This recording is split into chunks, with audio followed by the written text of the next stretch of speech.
Let's just get started. Welcome to Policy in Practice, Mastering the Measurement Methods. I am Susan Grassley. I'm an attorney who focuses on health benefits laws. And as you all know, this is our last session in our series about the ACA. In our prior sessions, as review, we talked about the ACA as a whole. So we like to have context. We talked about the exchange, marketplaces and subsidies, employer mandate and individual mandate, and how they all dovetail together. And we also talked about all the other provisions that we don't get as much attention, the market reforms. We also, in the second session, talked about specifically one of those four parts of the ACA, which is the employer mandate. And we walked through a process that we developed here at GBS to help you navigate the employer mandate because it is a little bit more complex. And we walked you through steps 1, 2, 3, and 4. And then after that, in our third session, we focused specifically on the fourth step of our four-step process, which is the measurement methods, which help you identify who your full-time employees are and identify when they are eligible and when they are not. Today, we are going to dive in because that's the most complex portion of the employer mandate are the measurement methods. We're going to dive in a little bit more on that today. We're going to spend some time reviewing session 3 and reviewing the measurement method basic rules. We won't spend as much time on that, but just as a refresher. And then we'll start talking about how to apply that and provide some examples and then provide some new learning that deals with some of the issues and complications that arise once you know the basics. And then we'll wrap up our series at the end. Now, I do need to let you know that I'm going to try and keep this session within time frames, but it may be just to give you a heads up because I like to know what timing is. It may go a little bit longer, but I'm trying to keep it within bounds. So let's just dive in and we'll start with our review from session 3. As a review, the employer mandate, again, this is the main part of the ACA we've been focusing on.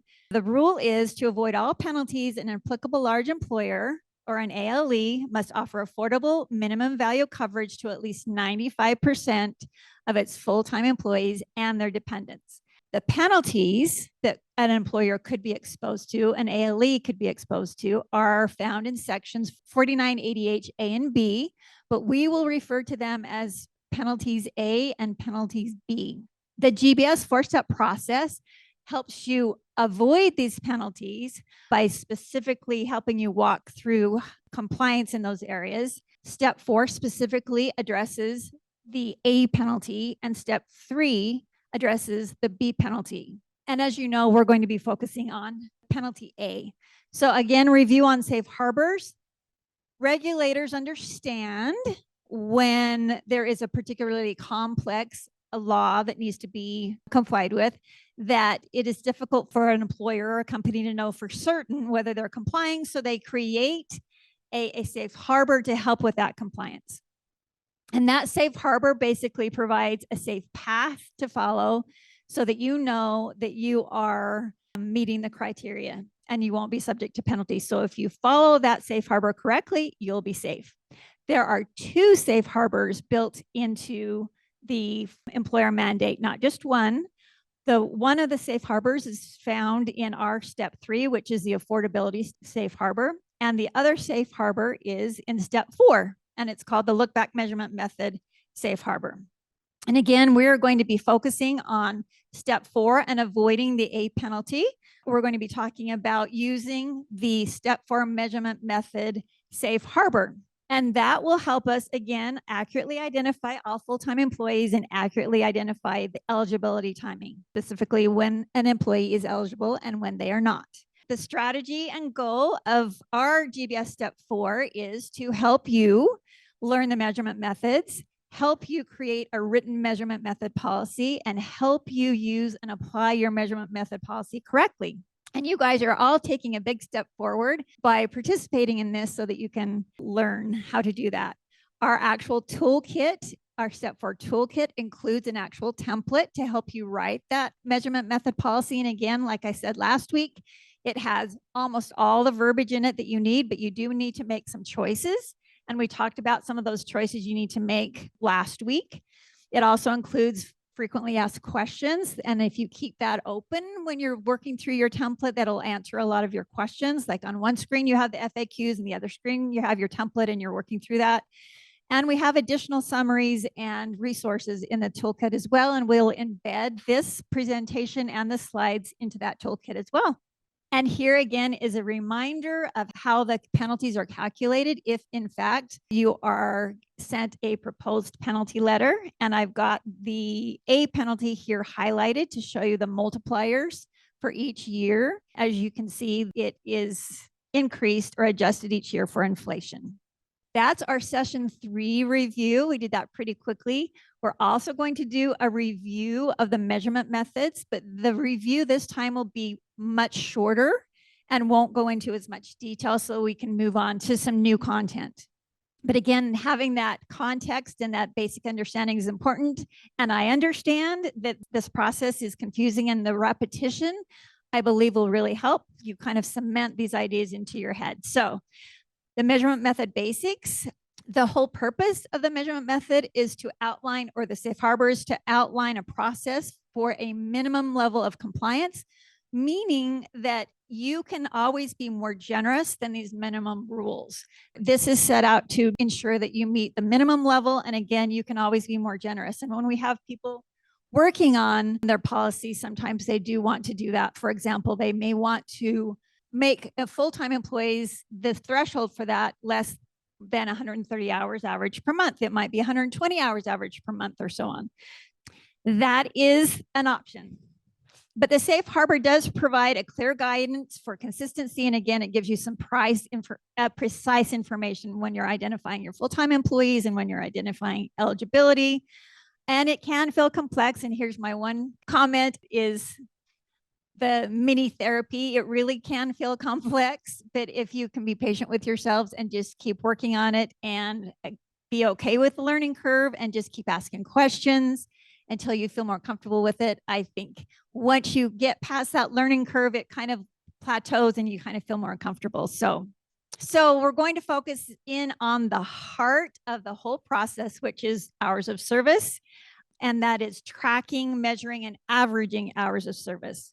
You could call your employees whatever you want, classify them whatever you want for other employment reasons if you'd like. But for purposes of the ACA, regardless of what you call them, if they are working the hours, if they have the hours of service that have been tracked and accumulated, then they are in fact either full-time or part-time based on the ACA. So it's really important to understand what hours of service includes. And those of you who were here last week, we talked a little bit about what is included in the hours of service definition. And I kind of made this slide more robust after the fact last week. And I did it for purposes here today because we had some questions about what is in fact included in hours of service. Hours of service includes hours actually worked. That one's easy, including overtime. It includes hours an employee is paid or entitled to payment, even if no work is performed. That includes things like sick leave, holiday, annual. It also includes special unpaid leave. This is protected leave, even when no work is performed. Examples include USERRA, FMLA, jury duty. And it also includes for educational institutions, and I know we have some here, break periods of at least 4 consecutive weeks. And that is because we have traditionally schools who have summers off, and regulators and lawmakers did not want teachers to lose their eligibility every year because of the breaks in service. Yes, the intent of this rule is to apply for those large breaks. So Christmas break doesn't necessarily have to count. So you can choose to count it. You can be more generous, but you don't need to. Not included as hours of service, which was one of the points of questions last week was, and I don't have all the examples here, it is in your template. It will list all the different specifics that are or are not included. But here, regular unpaid leave obviously is not included as an hours of service. Short-term or long-term disability benefits. And again, the distinction here is after tax versus pre-tax. If it's after tax, it's not included. And hours paid solely to comply with workers' compensation law is not included in the definition of hours of service. So the three main measurement methods, or how we like to think about the measurement methods, kind of simplifies it if you think of three main buckets. The first is a permanent standard look back measurement method, and that is used for all employees, whether they're newly hired or ongoing. And we have a temporary monthly measurement method, and that is used for newly hired employees who at the time of hire are expected to work full-time. And we have a temporary initial look back measurement method, and that is used for newly hired employees who at the time of hire are not expected to be full-time. The heart of the measurement methods, though, is the standard, and it's called the standard for a reason, right? It's our standard practice. It happens every year, the same dates. When the first cycle ends, the next cycle begins. And it should be on the same dates every year. So here's our visual. We've got our three main buckets. We've got our newly hired employees not expected to be full-time. In our middle section, we've got our newly hired employees expected to be full-time. And then we have our ongoing employees. For our newly hired employees expected to be full-time, you're going to use a temporary method, and then until you transition them in the tracking into the standard. For those who are newly hired, not expected to be full-time, you're going to use a temporary method, which is the initial look back until they can be transitioned into the standard. So now we're going to spend a couple of slides on each of these three methods to help cement our understanding of the basics here. And this is for the standard look back measurement method. And by the way, sometimes I will say a look back measurement method, but oftentimes I'll just shorten it to standard or standard measurement method because it's just a mouthful. So we're talking about the same thing: standard look back, standard measurement method, or just standard. As a review, it applies to all employees, whether you're newly hired or ongoing. All employees should be in this process or in this tracking method. This is your consistent permanent method. It repeats every year, and it's set up basically into three parts. You've got a measurement period that is ideally 12 months. I don't know if I emphasized this last time. It technically can be a different period of months.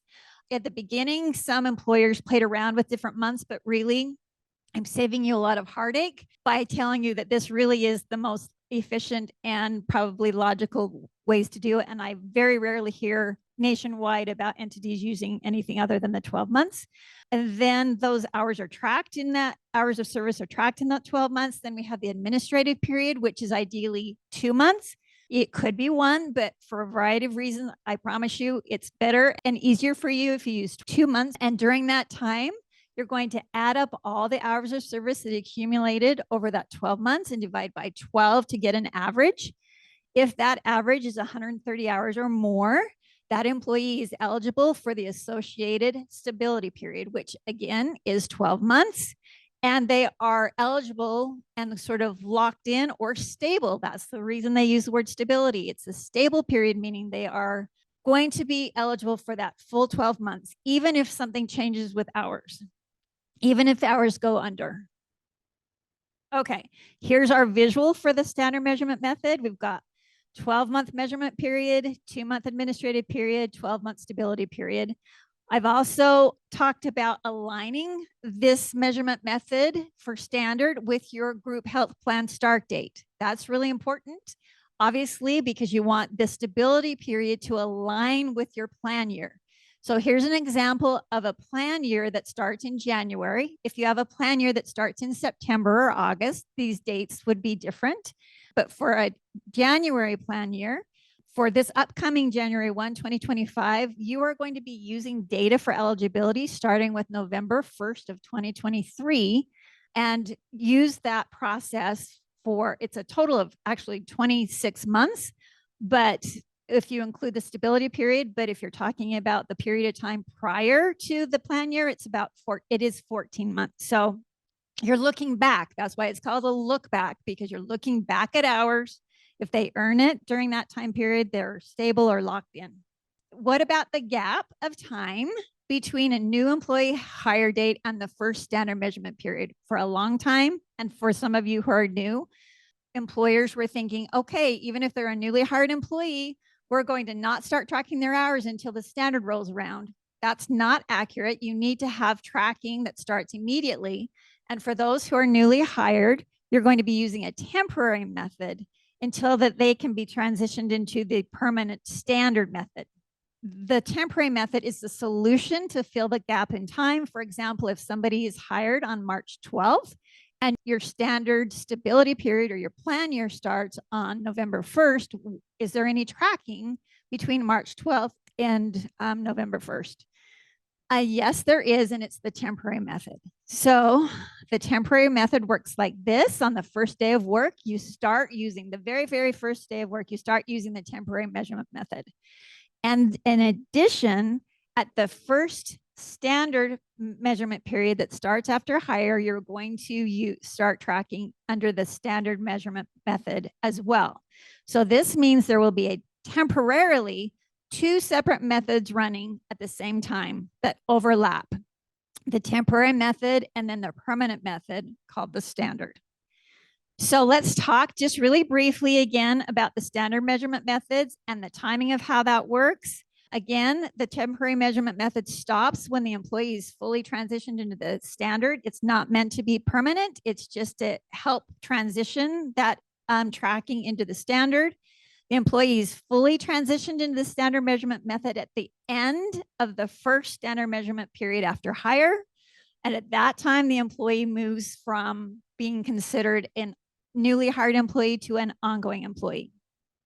There are 2 types of temporary measurement methods for newly hired employees. We have the monthly measurement method and the initial look back measurement method. The monthly measurement method is for newly hired employees who at the time of hire are expected to be full-time. And the initial look back measurement method is used for newly hired employees who at the time of hire are not expected to be full-time. And you are not going to be offering coverage to them up front, and that's okay. And that's allowed under the rules, but you do need to offer coverage to those under the monthly who are at the time of hire expected to be full-time. So let's dive into the monthly, just as a really quick repeat and review. Again, this applies to newly hired employees who at the time of hire are expected to be full-time. The timing of this means that it starts immediately on the first day of work. The monthly does. You offer the group health plan within your new hire waiting period. The new hire waiting period is a separate ACA provision. And if you recall, we talked about that in the first session, but that new hire waiting period cannot exceed 90 days. And what that looks like in reality is no later than the first of the month after 2 months. Some employers do first of the month after 1 month. Some employers do immediate and so on. But that is what that rule is. Then you're going to continue the temporary monthly method until the employee is transitioned into the permanent standard method. And once that happens, you're going to drop the monthly method. The monthly method itself is not an averaging method like the standard is. It is a month-to-month method and is not intended for permanent use. I had some employers say, well, why can't we use the monthly method just for everything? That is not what this method was intended to be. So you aren't using the measurement method safe harbor if you do it that way. You're certainly welcome to do it, but it's not the safe harbor. If an employee has 130 hours or more, hours of service or more in a month, that is the period at which you're determining eligibility. So they're eligible for that time period. And you do that each in an individual month. Here is a visual of how this works.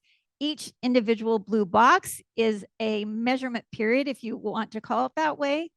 Within August, that's an eligibility period. Within September 2024, that's an eligibility period. October 2024, that's an eligibility period. And I have below this an example of a monthly measurement method eligibility policy that would be in your written measurement method policy. You can change this. This is one of the areas in the template where you have some choices about the length of time that you want to allow. For example, on the last 2 bullets, if an employee has fewer than 130 hours of service per month for 3 consecutive calendar months, you can make that 2, you can make that 1, you can make that 4. For a variety of reasons, we recommend 3, but again, that's one of the choices you'll make. But if employee has fewer than that for 3 months in a row, then they would lose eligibility. And if they then have 3 months where it's over 130 hours, then they would earn that back. That's just a simple monthly measurement method process.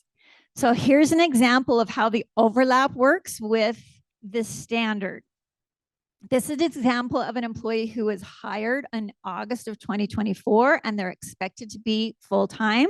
So in August 2024, you can see along the top, that's the monthly measurement method.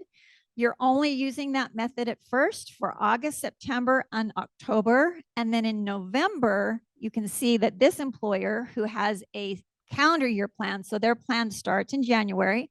So their standard measurement period starts 14 months before that, which is November of every year.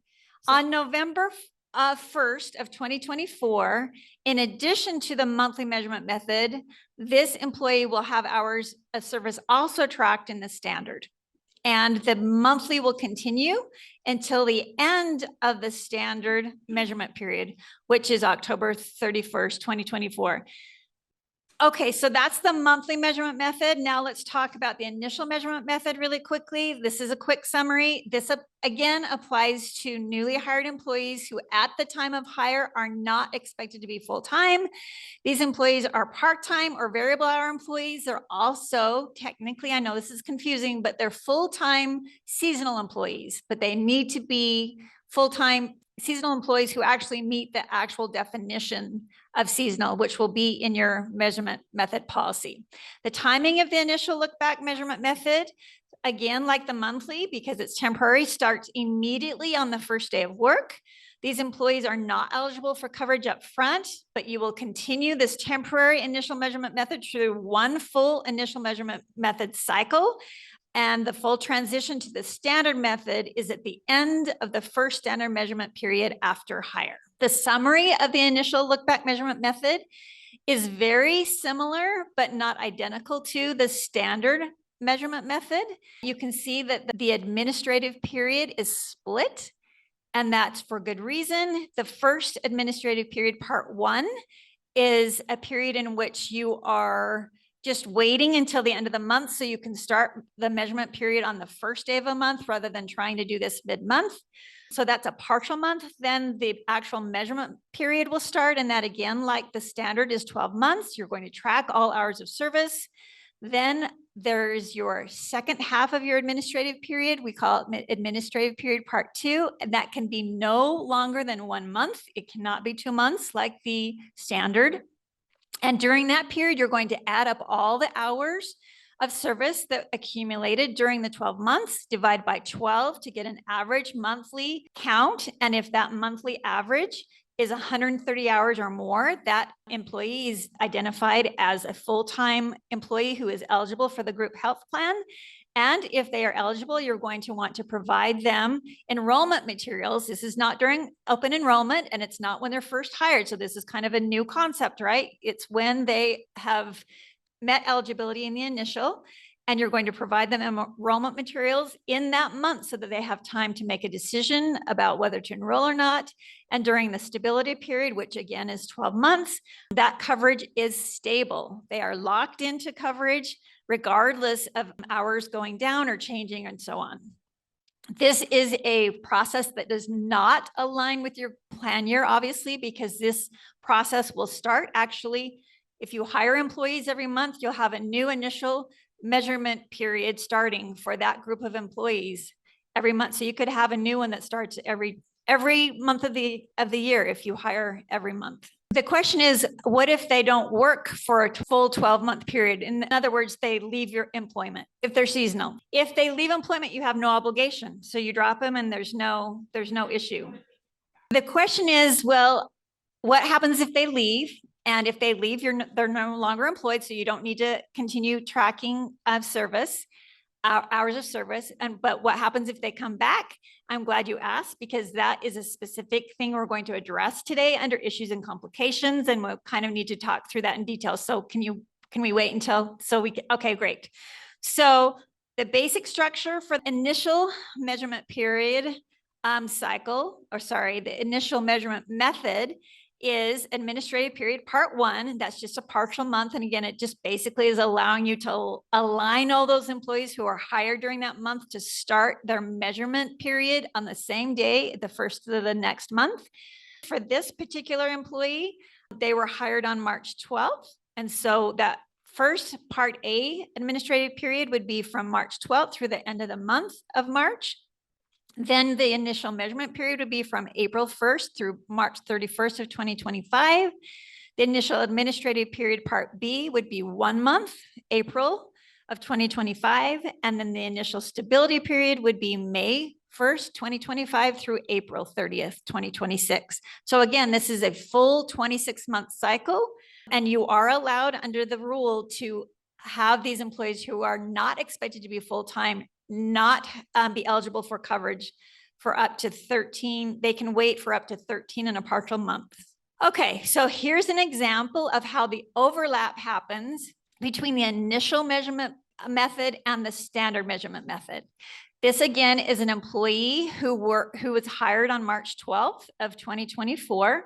So the only tracking that is going to happen will start immediately with the initial method, and that will continue for the administrative period. And then the initial measurement period starts April 1st. On November 1st, you'll also start tracking in the standard, because that's when this particular employer's standard measurement method starts. Standard measurement period starts. And you can see that you run through the one full initial measurement method cycle and then drop that. So that now they're transitioned and you'll just continue the standard. And we've got 3 cycles of standard listed here on this diagram. That is our review of the measurement methods. And so that provides us our context or our foundation for moving into some examples and then some issues and complications. So let's do some examples. Some preliminary thoughts before we do the examples. The facts of each individual employee situation can impact the results. So answers to these eligibility questions, whether they're full-time or part-time or not eligible or eligible, and when and how you deal with them on their timing, that can all be different. So it's not a set blanket date. It is a set rule, but when you apply facts within a set rule, because the facts are different, the results will be different. Does that make sense? And that's okay to have different dates for different employees, as long as you're following the measurement method policy correctly. So that means you've got to gather key facts for an individual in order to get a correct answer. So the relevant facts for a particular situation varies depending on the situation, but there are some facts that you will always need, and that is the date of hire, whether at the time of hire employees are expected to be full-time or not, whether the employee is currently a newly hired employee or an ongoing employee, and what measurement method or methods are employees' hours of service being tracked in at that time. So you'll always need that information. If any of you have asked me questions and you have a measurement method policy, and I know some of you have asked me questions on this before, I will say, okay, I will look at your actual measurement method policy and I'll ask you for certain facts. So I won't know the answer until I have those 2 things. I need the facts and your policy, and I can help you kind of apply those facts to the policy so you know how to work that accurately. So here's our first example question. And by the way, these are real questions that came from real employers. I wanted to have not make up things because I wanted them to be helpful. And this is one of them. I have a newly hired employee not expected at the time of hire to be full-time. I tracked hours of service in the initial look back, and his average hours of service per month was under 130. So no coverage was offered. When does his next measurement period start? Now, I'm not going to ask for participation here, but think for a minute. This is one of the simpler examples of questions, but think for a minute if you know the answer to that. I tracked hours of service in the initial look back, and his average hours of service per month was under 130, so no coverage was offered. When does his next measurement period start?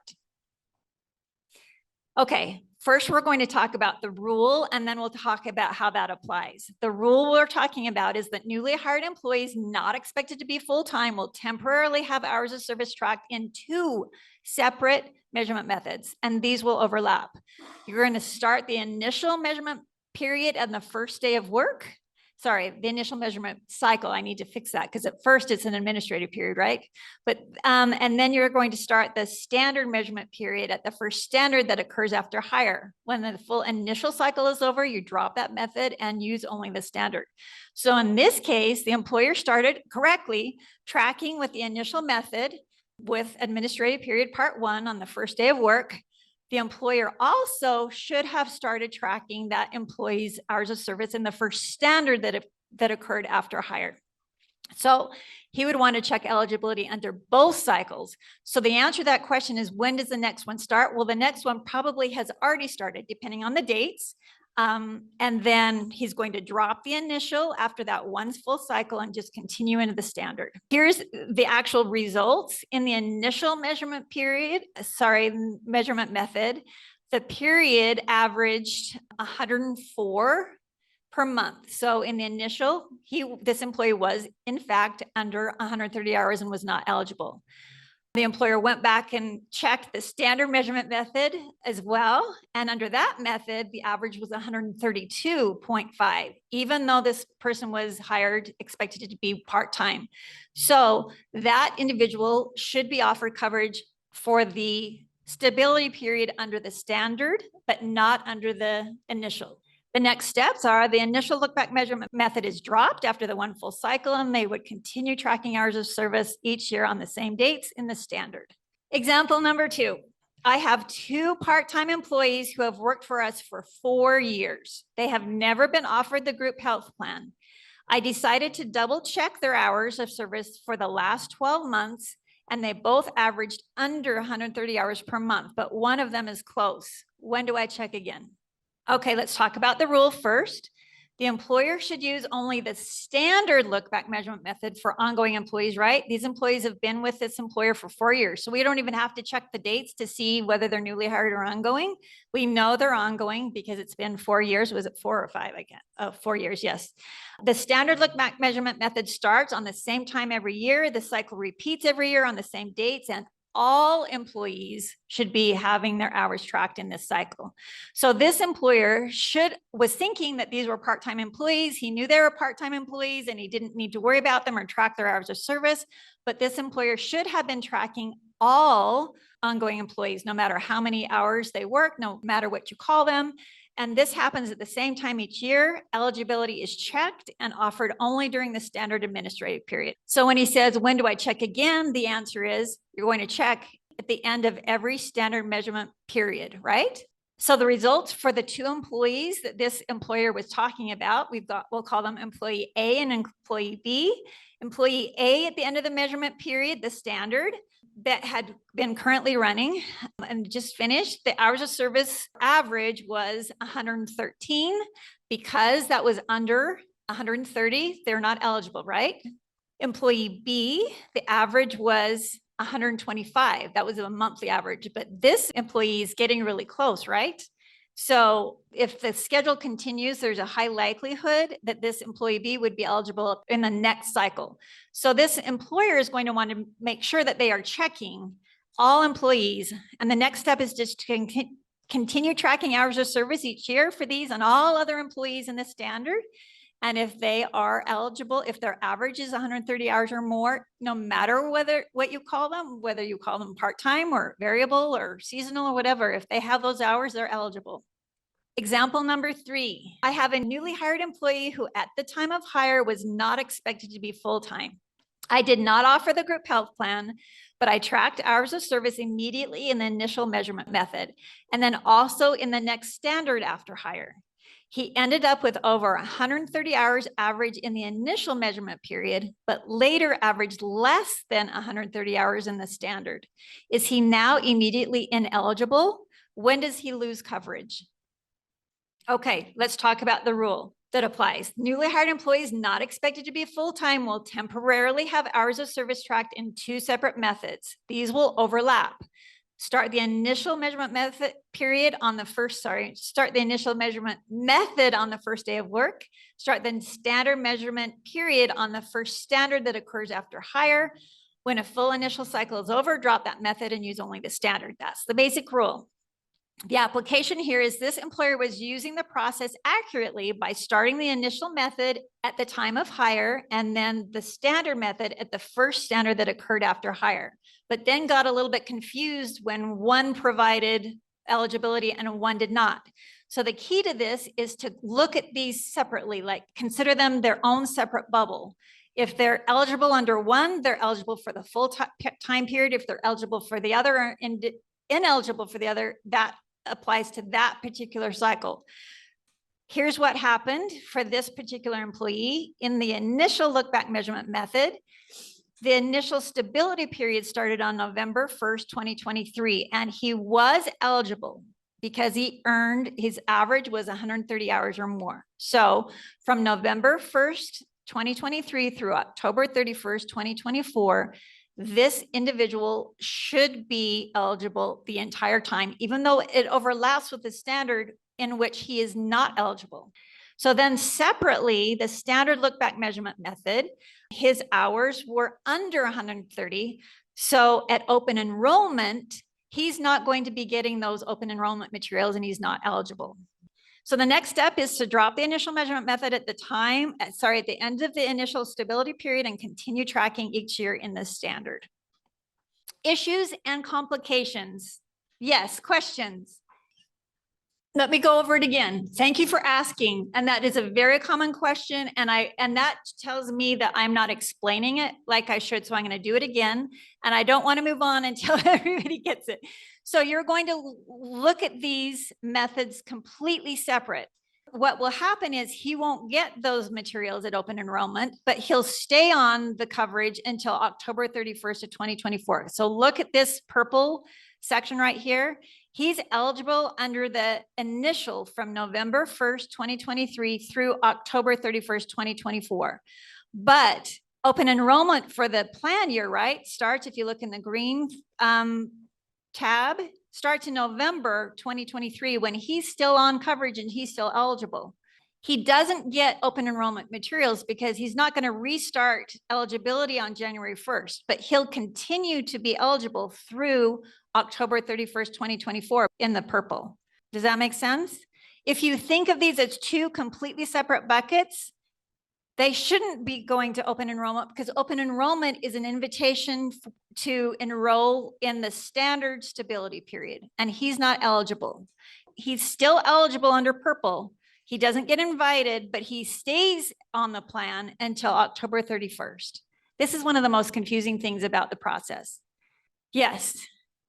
Okay, the question is, what if the plan is changing and they're on the current plan and the current plan is changing, and so it will actually affect what they're offered and what they aren't. They would have an opportunity. It would be like a qualifying life event, and they would have the opportunity to make a new decision. So maybe that's what the issue is that if there is a change from one plan to the other, think of it not as they're eligible on the standard stability period. It's a life event under Section 125 that allows them to make a new decision whether they want to enroll or not because a change has been made in the plan.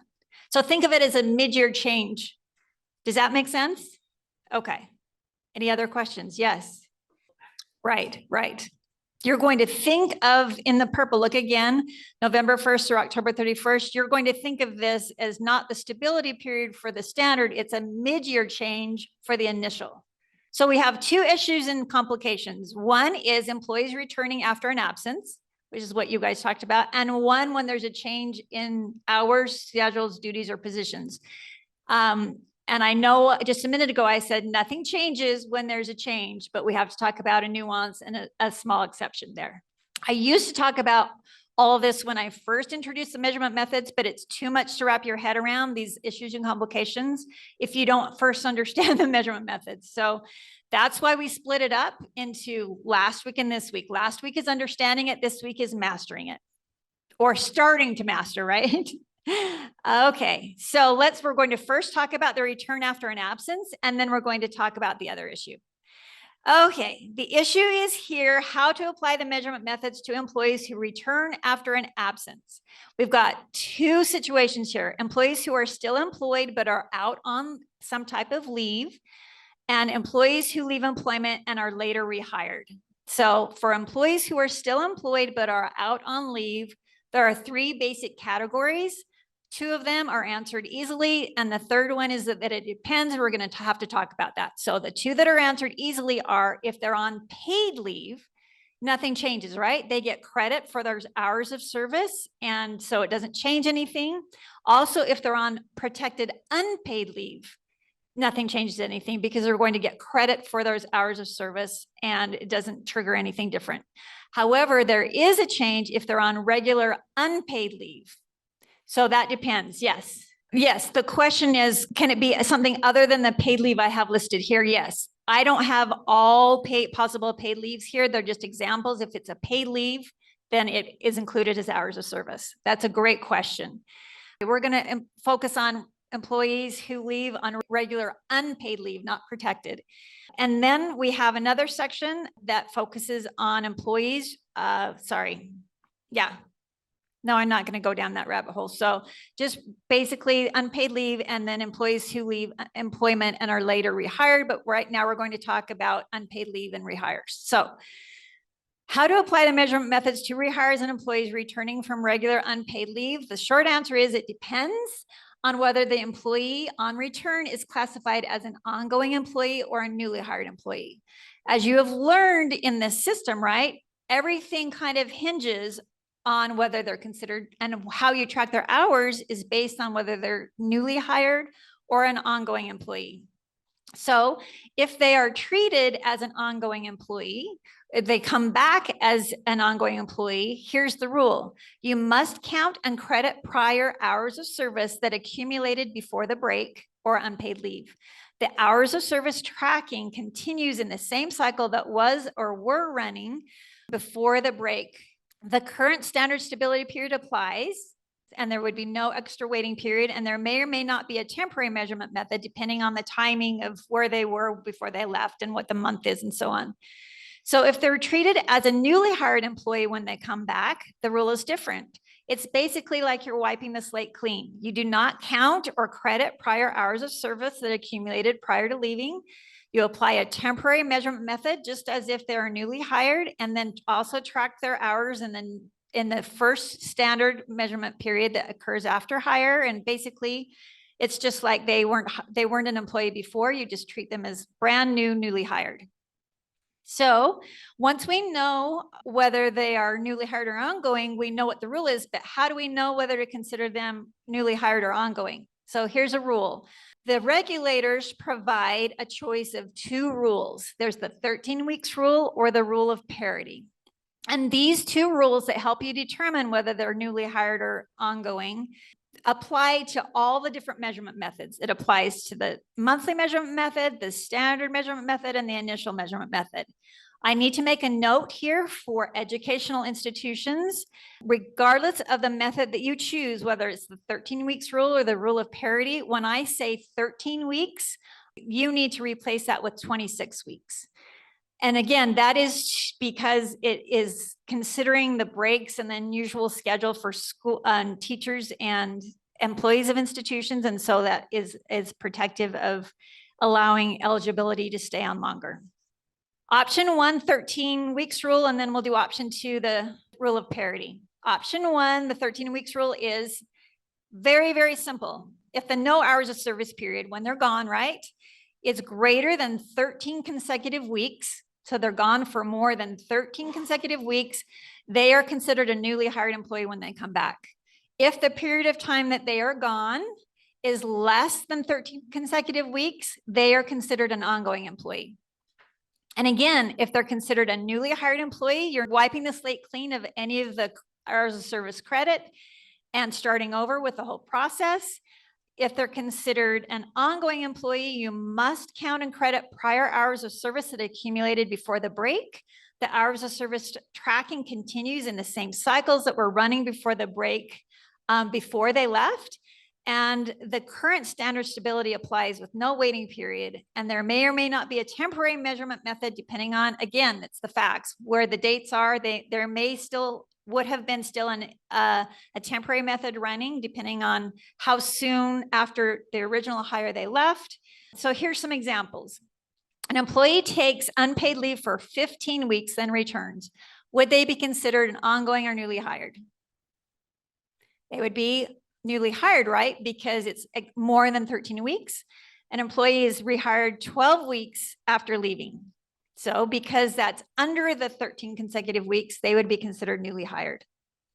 Okay, option 2, the rule of parity. I use the rule of parity, but the longer mouthful of a name for this method is called the at least 4 but less than 13 weeks rule. So the way this works is it's pretty simple, not quite as simple as the other. And so we generally recommend in our template to just go with the 13 weeks rule, but you have, of course, the option to use this rule of parity. It's not particularly significantly more difficult, but it's just a little bit more complicated. So if the no hours of service period that they were gone is less than 4 consecutive weeks, no brainer, they come back as ongoing. If the no hours of service period after they left, when they come back is greater than 13 consecutive weeks, then it's obvious they are treated as a newly hired employee. The difference here is that it's not automatic if it's under 13 hours. If the period is between 4 and 13 weeks, the employee is treated as a newly hired employee, newly hired, as long as the absent period, meaning the period with no hours of service, is longer than the period employee worked prior to leaving. If not, the employee will be treated as ongoing. So let's give some examples here so you can wrap your head around this. And this is why sometimes people just say we're doing the 13 weeks rule, but in this case, it sometimes makes it so that you can more often employer can drop them as ongoing and treat them newly hired, which means less chance of them being eligible and putting them on directly. So depending on what your culture is with your company, whether you want to try and lean toward keeping them on coverage or off coverage would depend on what rule you're talking about. If you kind of lean toward taking them off, then you would maybe consider the rule of parity. If you lean toward keeping them on, you would want to do the 13 weeks rule. So here's examples of the rule of parity. The employee works 8 weeks, then no hours of service for 5 weeks. In that case, they're treated as an ongoing employee because the 8 weeks or the number 8 is greater than the number 5. Employee works 5 weeks, then no hours of service for 8 weeks. In this case, they're a newly hired employee because the period of time they were gone, 8 weeks, is greater than the period of time they worked before. Employee has no hours of service for 3 weeks. That one is super easy because it's under the 4 weeks, so that's automatically they're ongoing. An employee has no hours of service for 14 weeks. That one is super easy because it's over 13, and obviously they would be treated as newly hired. So the timing of benefits under both rules is the employee who's identified as an ongoing employee upon return. You must count and credit prior hours of service that accumulated before the break. The hours of service tracking continues in the same cycle that was running before they left or that is currently running. There may or may not be a temporary measurement method depending on where they are, the facts and the timing and the dates of this particular employee. This current standard stability period applies, but there's no waiting period. So if the employee would have otherwise been on the group health plan had they not left and you're still in that stability period, they go immediately back on coverage.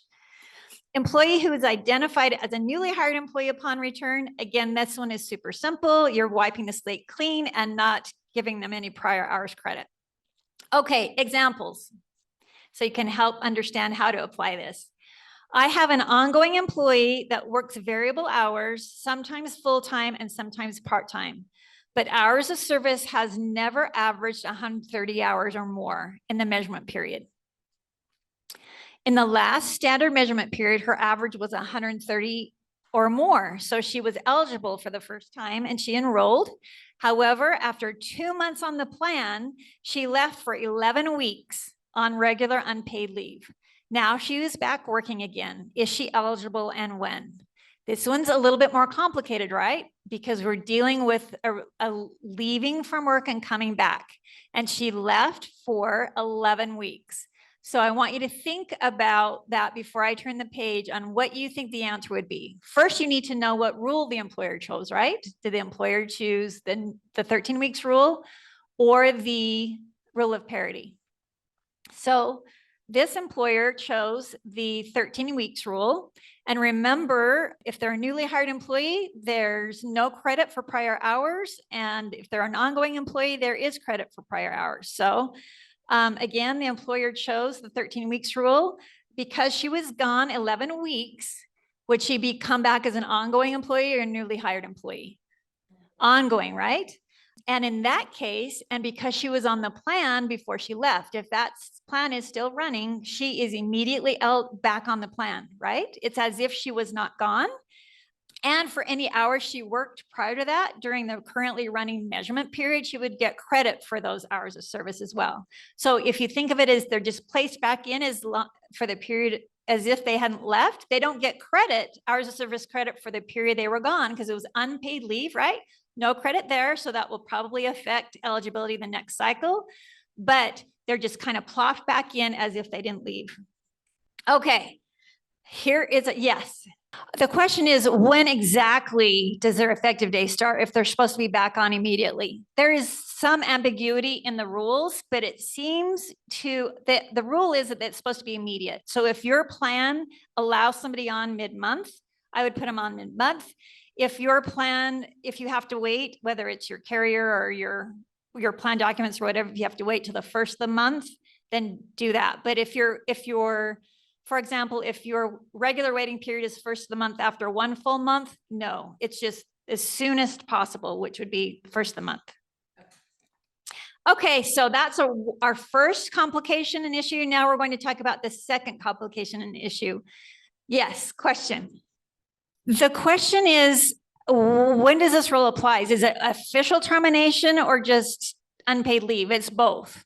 So it's both. So, but if they're within your district and at different schools, they're still your employee, right? But if they go to a different district, then yeah, a different job within the district, you would consider that it doesn't matter that it's a different new position. Okay, great. Changes to employees' hours. So again, this is a really good question. This system is all about tracking hours of service. It doesn't matter what the position is. It doesn't matter what you call them. It is just absolutely strictly hours of service tracked. So hopefully that helps. So the second complication is changes to employee hours, schedules, or duties, positions, right? The issue here is how to apply the measurement methods when employees' hours, schedules, or duties or positions change. Examples includes what you just suggested. They move from one position to another within the same employer, or they're in the same position, but their hours change from full-time to part-time or part-time to full-time. This section that we're starting in now with new information is going to focus on how to determine whether there is a change in status that would trigger an exception to the normal rules we've been talking about. Because the change in status can be triggered when an employee moves from full-time to part-time or part-time to full-time. That is what we're going to focus on. But to make a point, it also applies when there's a new position. But again, if there's a new position and they're still within the same entity, it doesn't matter. You're thinking strictly about hours of service tracked. Okay. Determining whether there is a change in status when an employee moves from full-time to part-time or part-time to full-time. The general rule is, and we've got to talk about two different general rules. Under the monthly measurement method, the answer is different than under the initial and standard. Under the monthly measurement method, eligibility, because of the nature of how that method works, eligibility is determined on a month-by-month basis, and an employee loses or gains eligibility based on whether an employee has 130 hours or more hours of service or more in a month. So there's already built in a process to deal with changes in service, change in status, whether it's full-time or part-time or new positions. There's no need for a special change in status rule. You're just going to apply the already existing monthly measurement method. It's just, you're looking at whether they tracked 130 hours in a month or not and base it on that. The complication comes with the initial and standard measurement methods. As you know, the general rule is once eligibility is earned, an employee is stable or eligible through the entire stability period, regardless of whether hours go up or down. Changes or fluctuations don't affect the classification or whether they're eligible or not. However, and here's the nuance that I didn't used to like to talk about because it just kind of is hard to wrap your head around. So it's okay if this is frustrating for you. Just know that you'll just keep asking questions and you'll get this, but there is a possible exception to this rule, and there's a possibility that you could maybe take them off coverage earlier than that full cycle. So what you're going to do is decide whether the change meets the change in status definition that you have in your measurement method policy. And if yes, does that mean that it triggers the exception and allows you to change the eligibility outside the normal initial and standard 12-month cycles? Okay, so the steps to determine, let's see, we are at 10:10. I'm guessing we will go another 10, maybe 10 minutes is what I'm guessing. Maybe 15, but I think 10, just so you know, because I want to respect your time. If you feel like you need to leave, that's fine. We will give you the recording and the slides as well. So first, double check to make sure hours of service are tracked in the initial or the standard measurement methods, not the monthly. So if there is a change in status and you have this situation, the first thing you're going to do is say, oh, is this person tracked in the monthly or is this person tracked in the standard or initial? If they're in the monthly, there's no special rules, right? If there's a change, you just look at those rules. If they're in the initial or the standard, here's your next step. Refer to your change of status section in your measurement method policy. There is a section that talks about and addresses change of status. You're going to refer to that and check the definition that you included in that section. And then you're going to apply the situation that occurred with this individual and say, is what is happening within this individual meeting our definition of change of status? And if it is, then you're going to refer to the sub-rule within your measurement method policy. And you're going to look either at the initial measurement method policy rule or the standard measurement method policy rule. If their hours are currently tracked in the initial, you're still in that first cycle, that's the rule you're going to apply. If you've dropped that method because you've been through one full one and you're dealing only with tracking under the standard, then you're going to look at that rule. Okay, and here's an examples of what that rule looks like in your measurement method policy. If you already have it done or when you do it, this is the rule. We're not going to talk about the specifics of these rules, but the point is for you to know where to go to see this rule. There's a difference, a little bit difference whether it's initial or the standard. And here's your standard. And this is the rule as well. So you can see within the initial, you're going to then bring it down even further and say, okay, is this person moving from part-time or variable to full-time, or is this person moving from full-time to part-time? And you're going to pick the rule based on what's happening. So if there's an employee who is moving from full-time to a part-time, you're going to look at this bottom section, this bottom bullet. If they're moving from part-time to full-time, you're going to look at the upper bullet, and the same thing here with the standard. Okay, an important reminder again is this process is fact specific, meaning the application of the appropriate change of status definition and process may or may not trigger the exception or an eligibility change. And you may come to me or come to your own measurement method policy and have 3 employees who have 3 different hire dates and 3 different places where hours of service are tracked. You're probably going to have 3 different outcomes. So it really is, I can't emphasize enough that it's very fact specific. You need to take your facts for each individual and apply it to your policy. And again here, if all this process for change of status is frustrating and overwhelming, and you are an employer who has the ability to be more generous than the minimum rules, then certainly be more generous. And for example, you can have a policy that does not incorporate the exception and that special change in status. So if somebody moves from full-time to part-time, you just keep them on coverage. regardless of whether there's official change of service, until the cycle goes through, and you base it based on the cycle. You could also have a policy that allows current part-time employees moving to full-time get on sooner. So it all just depends on where you are on your policy. Here is example number 5 under change of status rules. I have an employee who was expected at the time of hire to work full-time. She was offered coverage up front and she opted to enroll in the group health plan. However, 10 months later, she moved to a part-time position. Was it okay to take her off the group health plan the next month? So I want you to think about that for a minute before we turn the page. I have an employee who is expected at time of hire to work full-time. She was offered coverage up front. That's correct. We know that, right? And she opted to enroll in the group health plan. However, 10 months later, she moved to a part-time position. Was it okay to take her off the group health plan the next month after the change? So one of the first questions that we want to look at is, what method are we looking, what method are this employee's hours of service being tracked on currently? The rule that applies here is the monthly measurement method, right? Because this employee has only been employed for 10 months, and there's no way, without even, sometimes you have to look at the dates and see what's completed and what hasn't. But in this case, we automatically know, because they've only been employed for 10 months, they would not have been through a full standard measurement period. So we know that the monthly measurement method is currently running. And that actually makes this answer a lot simpler. Why? Does anybody know? Because we're just using the monthly measurement method. The monthly measurement method is very clear. So you're just going to look and see under the monthly measurement method, how many hours they work in each individual month. So this person should continue to be eligible until they meet the monthly measurement method rule that takes them off coverage. In this particular case, we're going to apply the monthly measurement method rule that says that they have to work under 130 hours for 3 consecutive months.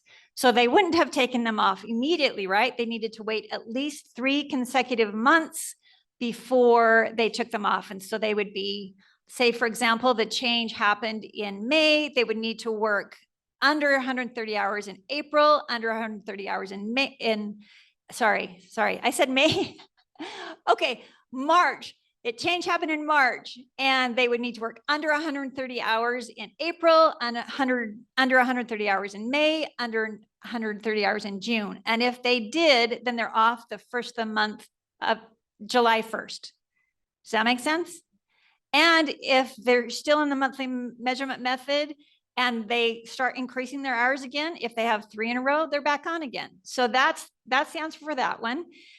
The point is what if they want to be off? Your obligation is to make sure they know that they're eligible or not.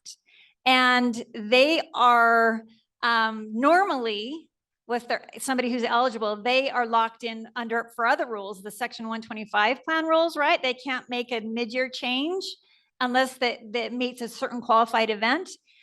It didn't used to be that just desiring to get off because they're making less money would allow them to go off mid-year. But after the ACA was passed and these measurement methods, you can add to your Section 125 plan rules that lists all your other mid-year plan changes to include, if the reason is due to the measurement methods and they are immediately going to get other coverage, then it's allowed. But you've got to check your 125 plan and what it says. Most 125 plans or cafeteria plans have added that extra language because it's just part of the templates that they add, but you want to make sure. Yes. Yeah. Then that would be a completely different analysis. And that is kind of the same thing we're going to talk about in the next example. So let me know, Melissa, if that answers your question. So I think the question for purposes of recording is what if it wasn't 10 months? What if it was longer than 10 months and they're actually not in the monthly measurement method? They're in one of the standard, they're in the standard. So that's this question right here. I have an employee who has been a full-time employee the entire 5 years she has been with us, but she is now moving permanently to a part-time position. So I think, Melissa, that's kind of what you're talking about. She tells me that because of the Affordable Care Act, she doesn't lose eligibility immediately. Is this correct? And if so, when does she lose eligibility? So think about that for a minute. This is a full-time employee for 5 years. So we know immediately this is an ongoing employee. So there's no temporary measurement method happening. So we're only dealing with the standard. She tells me that because of the Affordable Care Act, she doesn't lose eligibility immediately. She is correct. If this is correct, when does she lose? Well, it depends on what your rule says in your measurement method policy under the change of status section and whether it actually meets the change of status. So here's the rule again. Employers should use only the standard look back measurement method for ongoing employees. That's the situation here. If an employee earns eligibility in a standard measurement period, they are stable or locked in, even if hours change. So normally the normal rule is it doesn't matter that hours change, you're going to let them stay eligible for the full plan year. And if you're an employer who wants or can afford to be more generous, if this change doesn't matter. You just let them stay in and you don't evaluate anything. But if you want to look at if you're able to under the rules, take them off earlier, then here's the rule. First of all, you're going to ask, does the change fit the policy definition of change of status? So you're going to look in that change of status section and say, what do we have for our definition? Did what happened to this particular employee meet the definition of change of status? And we're going to say for purposes of this example that yes, it does meet it. They are moving from permanently full-time to permanently part-time. So it does meet change of status. Then ask, is this a newly hired employee or an ongoing employee? We know the answer to that too, right? Ongoing, because they've been with the company for 5 years. Then you're going to ask, what is the applicable sub-rule in the measurement method policy that applies to these facts? So then you're going to turn to your measurement method policy again, change of status section, and look under the section that deals with the standard measurement method policy and not the initial. Remember, we had the standard section and the initial. Because she is currently considered an ongoing employee, refer to the subsection, and I'm going to go back up to this section that shows the standard, right? So this is the section. If this is what their measurement method policy looks like, this is what they're going to look for. There's 2 rules. One where they're moving from part-time to full-time. Does that apply to her? No, right? She's moving from full-time to part-time. So you look at that as the rule that applies here. So here's the rule. If an ongoing employee's employment status changes before the end of a stability period, the change will not affect the classification of the employee as a full-time employee for the remaining portion. However, if 2 specific situations exist, the employer will remove employee from coverage as of the first day of the 4th month. So there's 3 months that pass and they're off on the first of the next month. If both of these situations exist. The first one is they have to have continuously been offered minimum value coverage starting from the time of hire. So this person, for purposes of this example, was offered coverage from the point of hire. But if somebody had been hired as part-time, originally not offered coverage up front, then moved to full-time, then moved back to part-time, they wouldn't pass this part, right? Because they wouldn't have been offered coverage from the very beginning. So they need to have been offered coverage from the very beginning, and then they need to work fewer than 130 hours per month for 3 months. And in that case, if they do that, then they're off the next month. This is our masterclass wrap up. It's going to take 2 minutes to do this. It's just a review. We have talked about the main parts of the ACA, the 4 main parts: exchange and the marketplace and the subsidies, the employer mandate, the individual mandate, how they all dovetail. And then we zeroed in on the employer mandate, specifically the 4 steps. Which is determine your employer size, determine your compliance date. You're going to determine what will be offered, your affordability and a minimum value. Remember, that is a safe harbor or a step that you need to repeat every single year, checking your minimum value, checking your affordability safe harbor before you start your new plan year. And you're going to determine which employees in your 4th step, which employees will be offered coverage and when. That is your measurement method policy. Here's an overview of the measurement method policy. Again, you've got 3 main measurement method policies. You've got your standard, you've got your initial, and you've got your monthly. But you want to live in the standard. That is the main part of your process. That's your standard. It's called standard for a reason. And you're only going to use a temporary method until they can be transitioned into the standard. The strategy for learning and correctly applying the measurement methods are understanding the 3 measurement methods and how they work, the standard, the initial, and the monthly, which I think that I'm hoping that you have started down that path. You're going to complete your step 4 written measurement method policy after you complete your first 3 steps too, right? And repeat your 3rd step every year. You're going to understand how to apply the measurement methods you need to your newly hired employees and your ongoing employees. And that's by coming to classes like this, repeating this recording, looking at the slides again, asking questions, asking for help to how to apply specific situations, understand how to address more complicated situations like change of status and employees returning from unpaid leave, and mastering the measurement methods through practice and asking questions. So that's kind of the strategy. Figure out where you are on this kind of path. And it doesn't matter where you are on this path, I would encourage you to, wherever you are, to continue on that path, to engage, to make sure that you are fully understanding and complying with this particular mandate, because there are some pretty high penalties if you get triggered with one. So again, thank you for coming to one or all or part or all of these sessions. And I am always here to help. Your GBS team is also here to help. And if you have any questions, I will stay after.